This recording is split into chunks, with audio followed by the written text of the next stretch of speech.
ça a l'air hyper compliqué par contre. Hein. Bon. Maintenant, il ne reste plus qu'à demander aux autres écoles. Ouais. Là, je suis en train de calculer combien paye l'école d'électricité en un an. Ah oui. Si, 0, ah non, c'est 1,080, c'est le kilowattheure. Non, ça c'est pour 24 heures. 24 heures, ça Ah, fait ça. ça consomme ça. Pendant Ça qu'Olive et consomme Franck 12 calculent ce que centimes consomment les néons et les LED, moi le je vais truc. sur le site de l'enseignement.be pour pouvoir poser ma question. Ce qui est, combien consomme en moyenne une école en électricité par an? Je clique sur poser une question.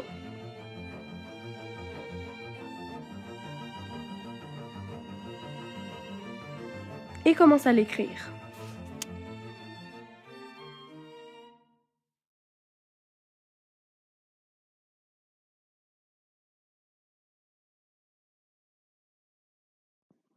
Précise évidemment que je ne suis pas un robot.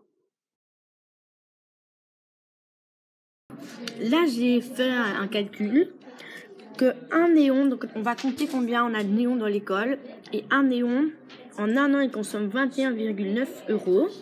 Et un LED, vu qu'on voudrait remplacer les néons par des LEDs, un LED, ça coûte 6 € par an. On va compter tous les néons de l'école. Et on va tous les additionner et voir si on sait les remplacer par des LED.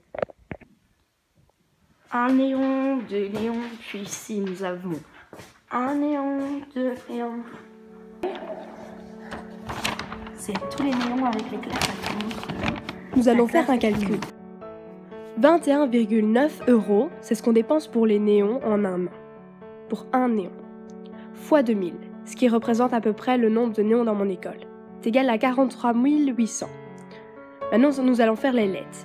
Donc 6 € fois toujours 2000 égale 12 000 €.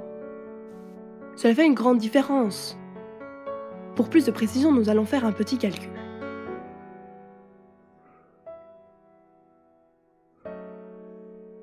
Cela fera donc 31 800 € d'économie. C'est bien, hein?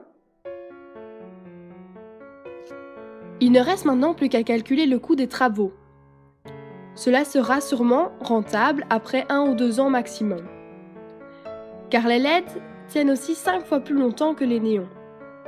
Un avantage de plus. Et puis, réfléchissez un peu. Tout l'argent en 10 ans, exemple, qu'on pourrait économiser dans cette école.